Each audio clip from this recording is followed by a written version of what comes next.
वहिनी, लोक आलेत आणि येणार आहेत, त्यांची बसायची सोय केली पाहिजे. सतरंजी कुठे आहेत? देवा, काय घडलंय? एक काळ होता जेव्हा काळे पाटील घराण्याचा जय जयकार व्हायचा आणि आता हे सगळं काय घडून बसलंय? ताई, सतरंजी आतमध्ये आहे आणि कोणाला तरी घराण्याला सांगा. मी तिथपर्यंत आजी आणि आईशी बोलून येते. ठीक आहे, सांगते. आजी, सावरा स्वतःला. बघितलं ना किती कार्यकर्ते भेटायला येतात आणि तुम्हीच असं हातपाय गाळून बसले तर त्यांना कोण सावरणार आहे? आजी,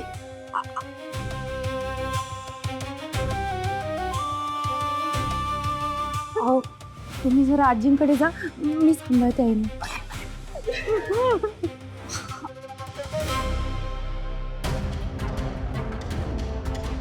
आई, आई, अशा किती वेळ बसून राहणार आहात? बघितलं ना किती लोक येतात भेटायला आणि अशात इतके दागिने घालून बसणं योग्य नाही दिसत हो. आई, एक काम करा ना, आतमध्ये जा आणि दागिने काढून ठेवा. नाही, मी असं काही करणार नाहीये. त्यांना काही झालेलं नाहीये. माझं मन मला सांगते असं काही होणार नाही. आई, ऐका ना प्लीज. वहिनी, सावरा स्वतःला. जे घडलं ते आता आपण बदलू शकत नाही. तुम्ही अगं आजी, हे आजी, दागिने काढायसाठी मदत करा. काय करायचं? नाही नाही, मी असं काही करणार नाहीये. हे गेलेले नाहीये, मला माहितीये. माझं मन मला सांगते. ऐकत जा जरा. या ताई, न्या तुम्ही. नाही, मी असं काही करणार नाही. थोडा मला नाही असं काही करायचंय. मला नाही.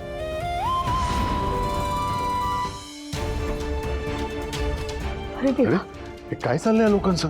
अजून बातमी खरी खोटी कळली नाही तरी इतके लोक जमले तिकडे. काय करताय ते? काय आहे सगळं? हे लोक असं वागतात जसं की आपली नीलांबरी. काय चाललंय हे? थांबवते त्यांना. लक्ष्मी काकू, आता कसं सांगू तुम्हाला? देव इतका निष्ठुर कसं झालं? आपली भावना, सिद्धू, पप्पा देवा घरी गेले, आता ते या जगात नाही राहिले. गप्प बस, काही झालेलं नाहीये. वहिनी, तुमचं दुःख समजू शकते हो. एवढी तरणी ताठी पोर आणि आमच्या वहिनी आम्हाला सोडून गेल्या हो. असं काही झालेलं नाहीये. काहीतरी अभद्र बोलू नका. गप्प राहा तुम्ही. आणि तू या सगळ्यांना इथून जायला सांग. हे आवरा सगळं.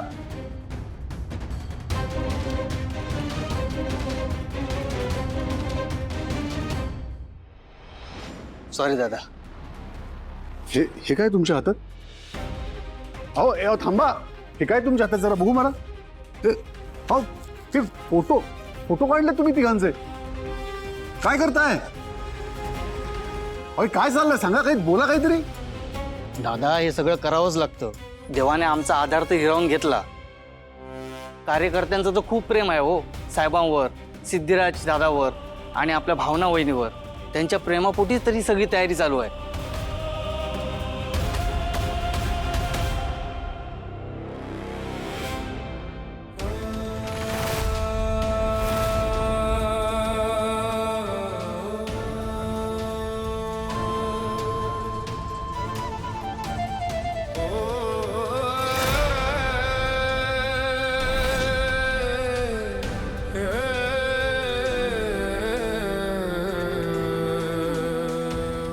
थांबा, थांबा, थांबा. काय करताय तुम्ही? काय करताय तुम्ही? अहो, जिवंत आहे ती माणसं. जिवंत माणसांच्या फोटोवर हात घालायला लाज नाही वाटत तुम्हाला? तुम्हाला सांगितलेलं कळत नाहीये. संपतराव, सिद्धू आणि भावनाला घेऊन मीटिंग साठी गेलेत. कधी पण परत येतील. लाज नाही वाटत तुम्हाला? भावना वहिनी मीटिंगला पोहोचल्याच नाही. त्याआधीच काय? हा, काय? काही झालेलं नाहीये. तिला कळतंय तुम्हाला? लक्ष्मी काकू, सावरा स्वतःला. सावरा. आपल्या सगळ्यांना माहिती आहे की भावनाच्या आयुष्यात त्या दिवसाने इतकं मोठं सुख आलं होतं. बिचारी प्रेग्नेंट होती हो आणि हे सगळं घडलं. पण आता काय करणार? जे घडलंय ते घडलंय ना. काय घडलंय? काही घडलेलं नाहीये. नीलांबरी, तुला तरी कळलं पाहिजे. हे बघ, माझं मन मला सांगते, आईचं मन आहे ग हे, तुम्हाला कळत कसं नाही? काकू, पण आता न्यूज मध्ये तर पाहताय ना की भावना सिद्धिराज घाडे पाटील आता ह्या जगात नाहीयेत म्हणून. तर तुमच्या मान्य न मान्याने काय होणार आहे सांगा बरं. तुम्ही गप्प बसाओ, तोंड बंद ठेवा. मी सांगते ना, भावनाची आई सांगते, काही झालेलं नाहीये. माझ्या जानूच्या वेळेला पण सगळे असंच म्हणत होते, पण माझं मन मला सांगत होतं माझी जानू परत येणार आणि तसंच चाल. आज भावनाच्या बाबतीत पण हेच होणार आहे, कळेल तुम्हाला. नीलांबरी, तू तू तू तरी ये ना, सांग हे काय. महेश, महेश बरं झालं तू आला. अरे हे बघ काय करताय, तू सिद्धूचा मित्र आहेस ना, तुझं ऐकतील. ह्यांना सगळ्यांना समजाव की काही झालेलं नाहीये. सिद्धू, भावना, संपतराव सगळे ठीक आहेत, सांगे ना. काकू. हा? मी आत्ताच एअरपोर्ट सिक्युरिटीशी बोलून आलो. हा, मग काय काय काय म्हणाले? ज्या हेलिकॉप्टरचा अपघात झाला होता तो संपतरावांचाच होता. असेल असेल असेल असेल, पण त्या तिघांना काही झालेलं नाहीये हे तू त्यांना सांग. त्यांना सांग की ते सगळे परत येणार आहेत, सांग त्यांना. ते परत कधीच नाही येणार आहेत. म्हणजे भावना आणि संपतराव परत कधीच नाही.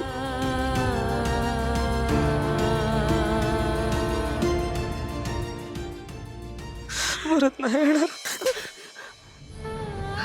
लाज नाही वाटत तुला? लाज नाही वाटत असं म्हणायला? मित्र आहेस ना तू सिद्धूचा, तू पण यांच्यासारखाच निघाला. मूर्ख आहात तुम्ही सगळे, मूर्ख.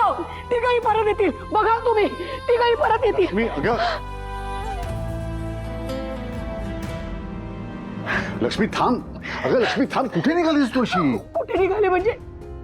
तुम्ही बघितलं का, त्या लोकांना काही कळतच नाही. किती समजवण्याचा प्रयत्न केला, शोकसभा घालायची येताना.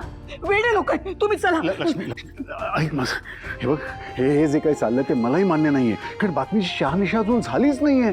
अगं पण जरा विचार कर ना, रेणुकाताईची काय अवस्था झाली असेल, हे सगळं बघून त्यांना किती धक्का बसला असेल. त्यांना भेटायला नको का आपण? मला सांगा, तुमचं मन तुम्हाला काय सांगतंय? आपल्या भावनाला काही होऊ शकतं का? नाही की नाही? मग तेच म्हणते ना मी, भावनाला काही झालेलं नाही, सिद्धूला काही झालेलं नाहीये. काल बोलले मी तिच्याशी, सगळं ठीक आहे. माझी खात्री आहे ती तिघही सुखरूपच आहेत, पण म्हणून आपण जाऊ नाही शकत. अगं मला नाही थांबायचं इथे, तुम्ही चला माझ्या बरोबर. ऐका माझं. तुमचं दुःख कळतंय वहिनी आम्हाला. एकाच दिवशी लेक आणि जावायला गमावलंय, पण ते दोघं परत येणार नाही हे सत्य तुम्ही पचवायला हवं. मुलं आहेत तुम्हाला? हो. आहेत. उद्या सकाळी कोणी येऊन सांगितलं की तुमची मुलं या जगात नाही आहेत, तर विश्वास ठेवाल तुम्ही? अहो कसा विश्वास ठेवू? माझ्या मुलाला काही झालं की माझ्या मनाला लगेच कळतं. हो ना, मग तसंच मलाही कळतंय की माझ्या मुलांना काही झालेलं नाहीये. ही आज जी तुमची थोतांडा सुरू आहेत ना, ती आधी बंद करा. जा, थांबवा त्यांना. अहो पण बातम्यांमध्ये स्पष्ट सांगितलंय. माझा त्या बातम्यांवर विश्वास नाहीये. आत्ता म्हणालात ना तुमचं आई समन आहे म्हणून तुम्हाला कळतं, तसंच हे सुद्धा आई समन आहे. मला माहिती माझी भावना सुखरूप आहे, ती कधीही परत येईल. तुम्ही जा, हो जा आधी. अहो ताई असं नका म्हणू. लेक जाण्याचं दुःख करा, तिच्या मनाला शांती मिळेल. चला तिच्या फोटोजवळ चला तुम्ही. अहो, तुम्ही काय करता? तुम्हाला कळत कसं नाहीये? तुम्ही सोडा. तुम्हाला कळत कसं हो, नाहीये? चला. अहो, चला. अहो, तुम्ही सोडा आधी मला. चला. सोडा मला, मला जाऊ द्या.